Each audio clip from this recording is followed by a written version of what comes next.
Hello and welcome back to another episode of Critical Reactions with your host Bryan. We're going to wrap up today with a special selection, which is where one of you tell me exactly what it is I need to check out. Today's comes at us from Mark. Kula Shaker achieved debut success during the height of 90s Britpop and psychedelic rock blended with an Indian influence. They featured lyrics sung entirely in Sanskrit and in some songs, and commonly feature Indian instrumentation across their 7 studio albums. This is from their second album in 1999, and it is their best song, in their opinion, with rich development, musical layering, ace production, and a solid message. Their recent work has recaptured their earlier excellence, and I would recommend a deep dive across their back catalog if you like the sound. So let's dive into some Kula Shaker. The song we're looking at is Great Hosannah. Let's see what this band's all about.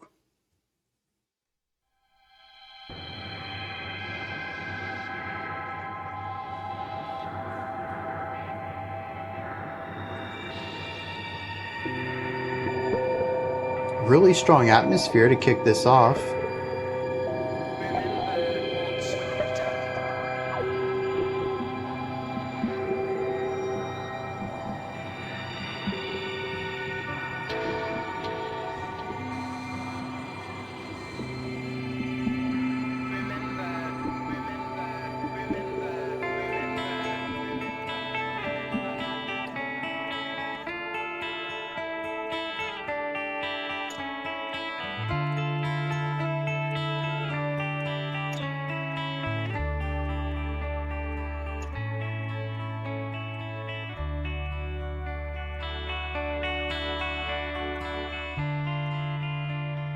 A little bit of darkness in there.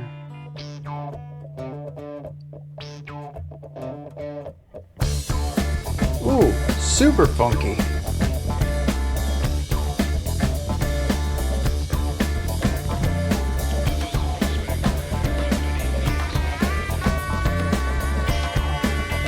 Lots of layers.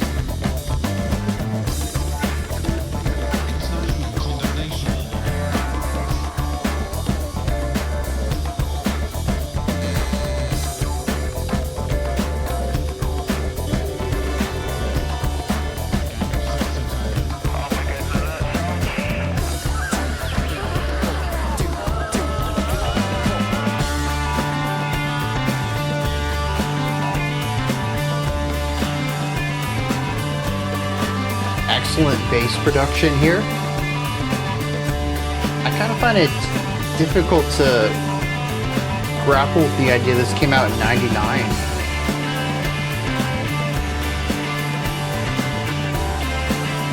It sounds so crisp. It sounds more modern than that.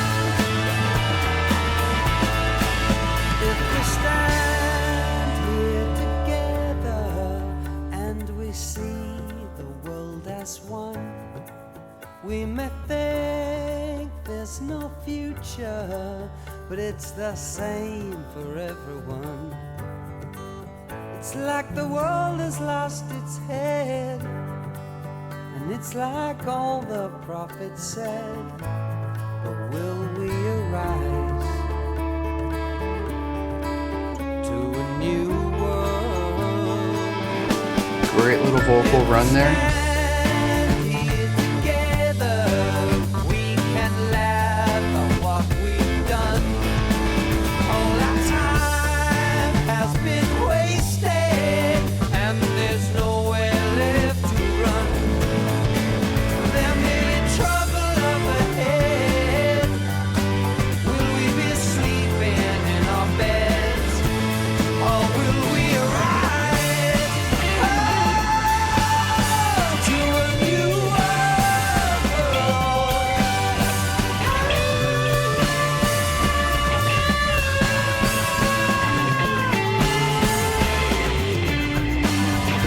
Some nice gritty blues guitar in there for a second.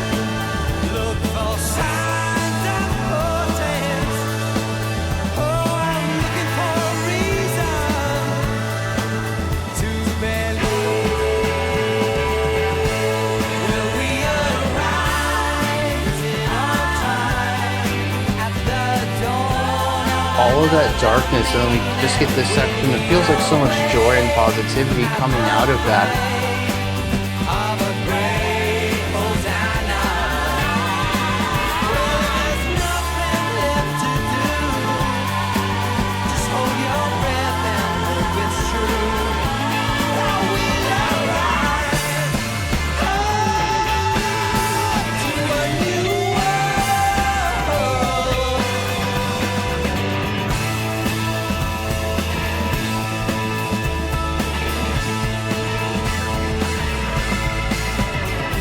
We had an organ over there, nice like key slide.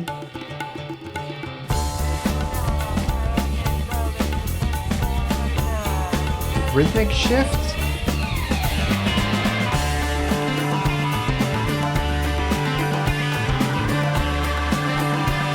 I kind of wonder if we went to 7th for a second. Definitely back and forth 4 though.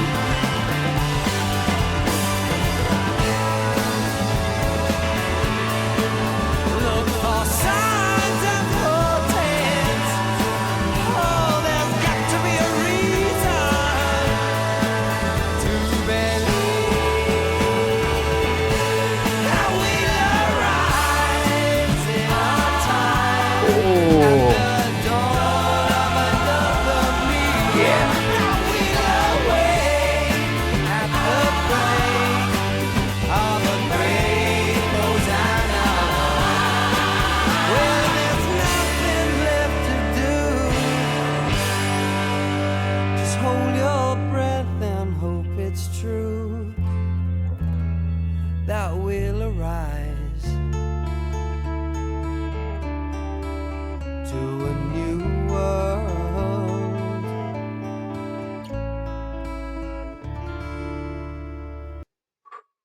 Oh no, that goes into another track, doesn't it? Dang. We didn't get the full resolution there.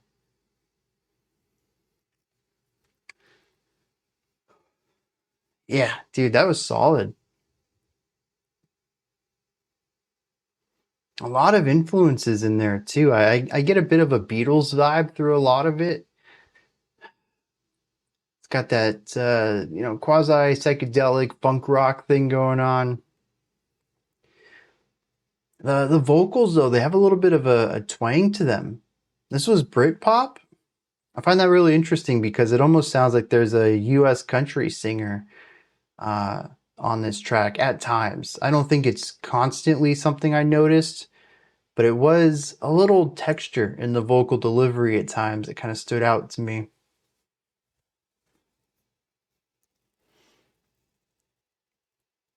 But there's, dude, can we just talk about the production for a second? The opening of this track is this atmospheric slow burn. Over time, bringing in different elements, gradually changing what the opening of the track feels like and sounds like. It feels like the birth of something, a slow, gradual evolution of a sound, not necessarily to a specific place, but across a series of ideas. Where we end up is the opening verse. It is the intro of the song. It's where the funk rock stuff comes into play most clearly, and it is a moment that it's obvious, okay, this is where the song proper begins. We're outside of this instrumental exploration, but it takes us, what, like 2 minutes to get there or something like that? We have a pretty lengthy exploration of ideas that don't really lock into that funkier, groovier idea as strongly. They're more atmospheric and emotional. I really like this. Lots of layers, lots of instruments, lots of techniques, and totally linear. I don't really think we had too many repeated riffs or motifs throughout. There were certainly some sections where we had a repeated phrase, but it was left in the wayside as we evolved out of that area. And everything is just so clearly heard. It's such a large sound sphere, even right here in the intro. The instruments sound great. Everything pops. There's a high fidelity crispness to everything. It is just a consistent sweetness to my ears, like a Sonic candy shop. And I'm getting to sample a little bit of everything.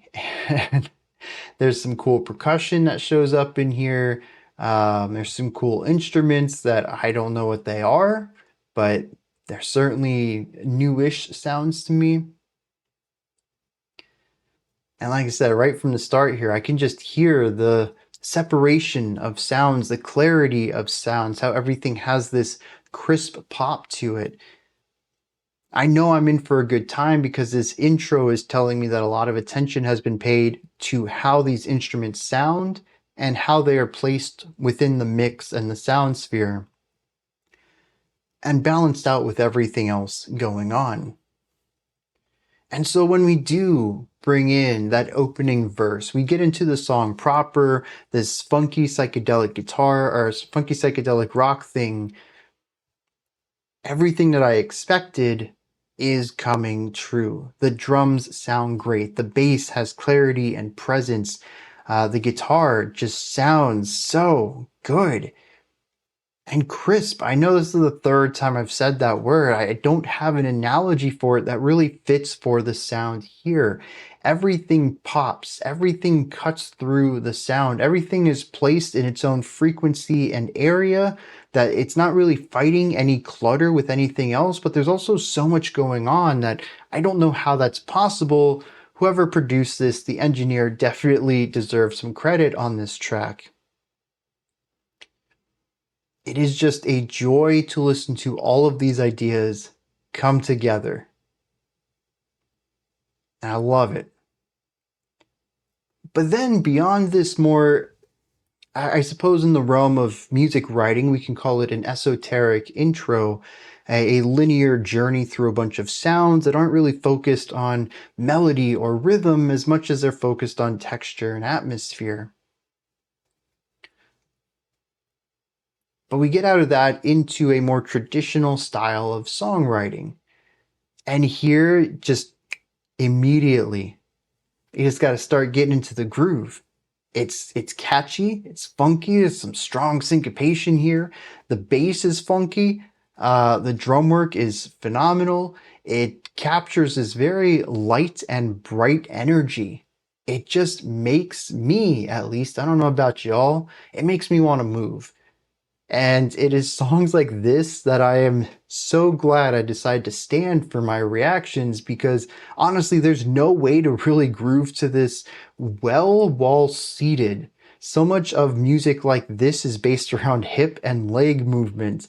And unfortunately, I mean, my camera really only shows like the top third. So I try to stick with shoulder movement, but dude, I'm doing a lot of work hips down too, because there's just like, it's so catchy. You just can't not move to it. You can't not groove or dance to something like this. And it's bright. It's infectious. It isn't groovy and moody. It does have some moodier elements to it. And we'll talk about some of the emotional components going on in this. But it's just bright. There's so much positivity exuding from the opening like 30 or 40 seconds of the song proper. I guess this starts like around minute 2 or so. And I, for a moment, even forgot we had that intro, that very artsy intro, and was immediately sucked into the poppiness and catchiness of this moment. That is the hallmarks of a solid section, especially if you're going for something popular like this, to just forget about everything else and get locked into the moment.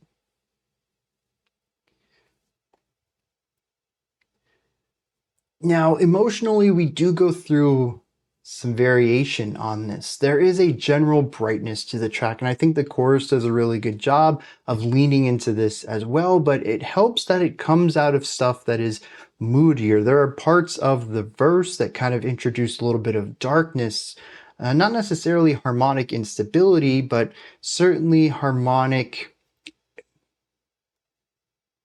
uncertainty, I think would be a good way of phrasing that.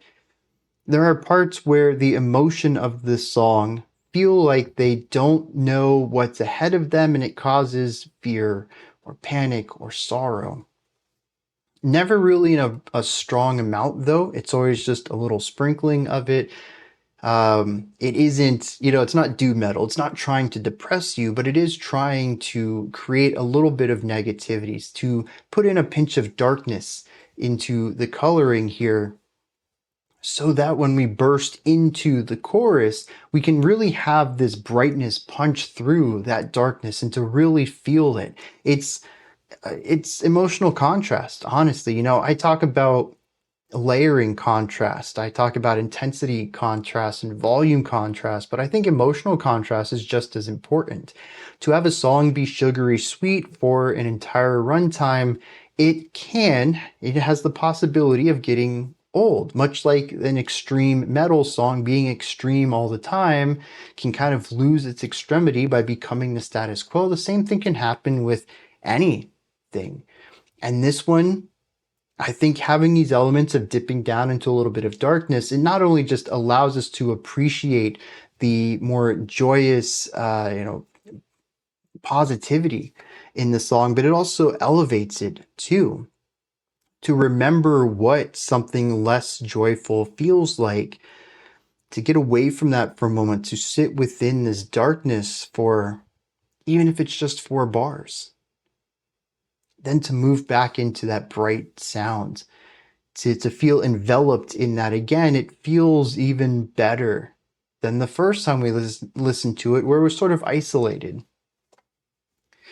And it's this returning to it that elevates it, that keeps it fresh, that makes sure that it never feels stale or neutral in any way.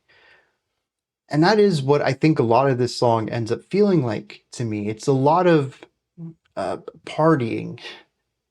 I don't think that that's necessarily the vibe. I don't think the song gives me a club vibe or anything like that, but it definitely feels not necessarily victorious, but just joyful of being around other people and celebrating positivity, which to me is a party.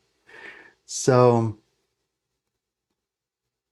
it's about finding those moments, dipping into darkness, whatever, and then always remembering you can return to this. There's going to be something better around the corner to help you out and pull you out of that.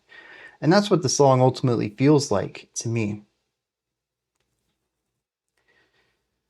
I think the last thing I want to touch on then is general composition in here. I think the vocal melodies are generally catchy. The whole song is catchy. The rhythmic ideas are great. But what really stands out to me is some of the more interesting harmonic concepts, which does include note choices in some of the melodies as well.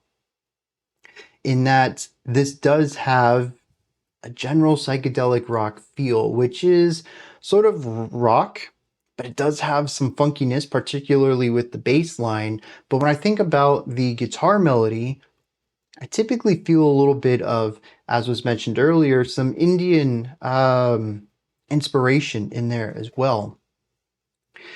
Which I suppose all of this is pretty on point for psychedelic rock, which was fairly commonly combined these sounds, although I don't think funk shows up too much in it. I think a lot of that comes down to rhythm and bass work. It's what keeps the song super groovy, which I don't think is consistent across a lot of psychedelic rock. It does show up in some. This is definitely some of the grooviest psychedelic rock I've heard. It's also a couple decades late, too, which I think is interesting. I didn't know that psychedelic rock had a big scene still in the 90s. To me, this is a 60s and 70s kind of sound. And maybe that's why the production feels so great to me, not just because it is crisp, but because I expect more fuzz and tape sounds to go along with this general style. But there are some harmonic twists in here too that I find to be really interesting. I can't put a name to them. I can't really describe them. They don't fit too much into Western sound and Western theory. But there are parts of this track that, despite the general, I would say, palatability and mainstream appeal that this song has some really interesting sounds in it.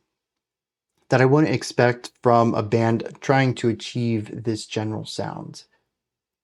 And I like those little things, much like the organ off to the side, which is a pretty big part of classic rock, especially psych rock. We get a little dash of that at times. We have some interesting auxiliary percussion thrown about through this track. I mentioned some instruments in the beginning, the intro, that I wasn't aware of, but there are some other pitched instrumentation out of here in the song, particularly in the bridge, that I couldn't quite put a name to, so I wonder if those are more Indian instrumentation going on there.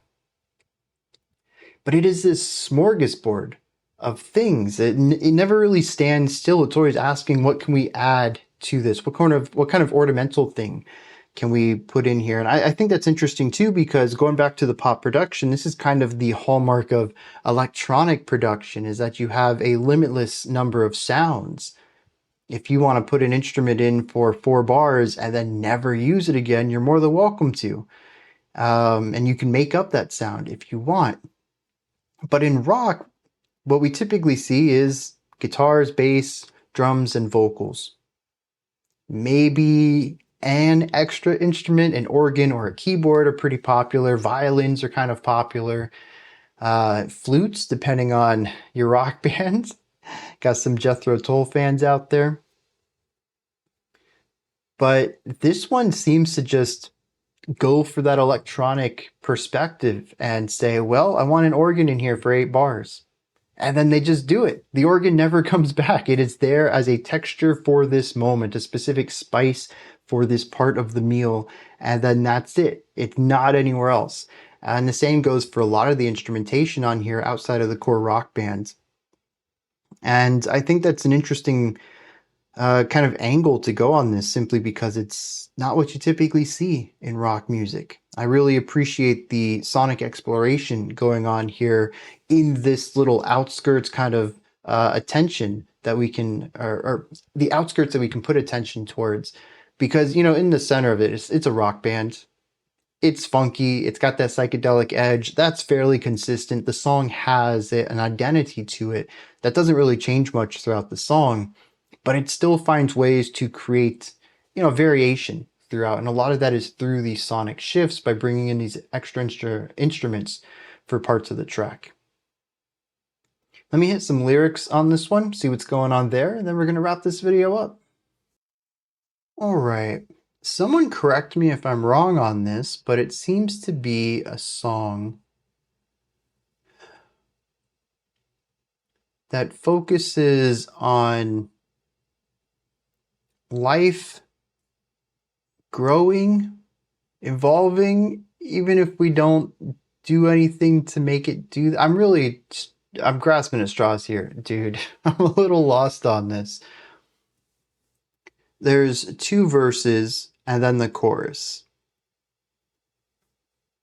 The verse 1 says, if we stand here together and we see the world as one, we may think there's no future, but it's the same for everyone. It's like the world has lost its head, and it's like all the prophets said, but we will arise to a new world. So if we look at the world collectively, it looks like it's over. There's nothing ahead of us. I don't really get that perspective at all. But the song does seem to dismiss it. So it's like the world has lost its head. We will, though, arise to a new world. There will be change. The second stanza says, if we stand here together, we can laugh at what we've done. All of our time has been wasted and there's nowhere left to run. There may be trouble up ahead. Will we be sleeping in our beds, or will we arise to a new world? So we've wasted our time in the past. Ahead of us is just trouble. But are we going to sleep through change, or are we going to wake up to a new world? Okay, I kind of get where these are going. What about the chorus? The chorus says, will we arise in our time at the dawn of another meaning? Will we awake at the break of a great Hosannah? Well, if there's nothing left to do, just hold your breath and hope it's true that we'll arise to a new world. And this seems to be asking that same question. Are we going to sleep through the change, or are we going to embrace what comes ahead of us?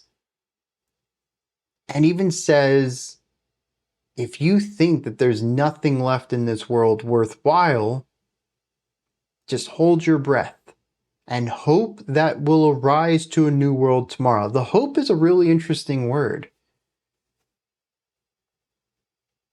I kind of like the idea of just hold your breath and wait for tomorrow to come, because change always happens. The idea of hoping that there's a change tomorrow, I don't know. That's something that really undercuts my understanding of this track.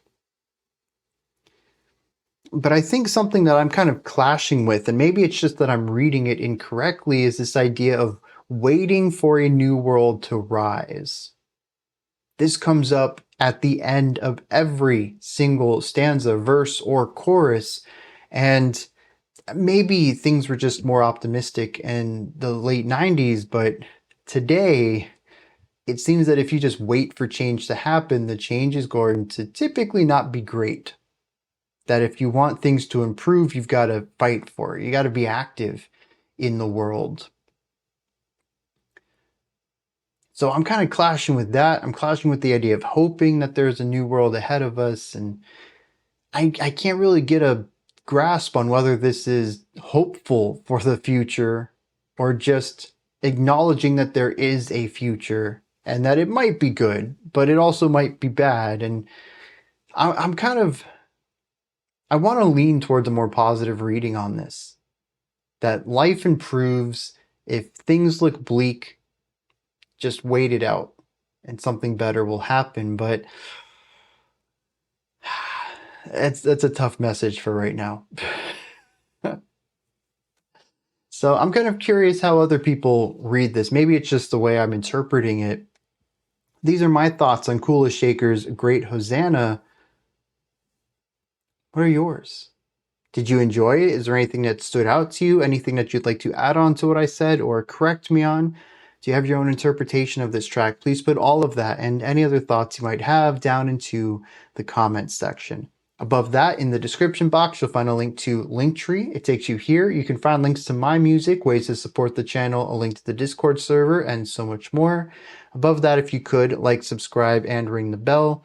I greatly appreciate all three of those. That wraps it up for today. I'll be back tomorrow, though, 5 p.m. Eastern Standard Time, 9 p.m. UTC as usual. Until next time, remember to be critical, not cynical, of the music you listen to, and have a fantastic morning, afternoon, or evening, whenever you choose to watch my videos.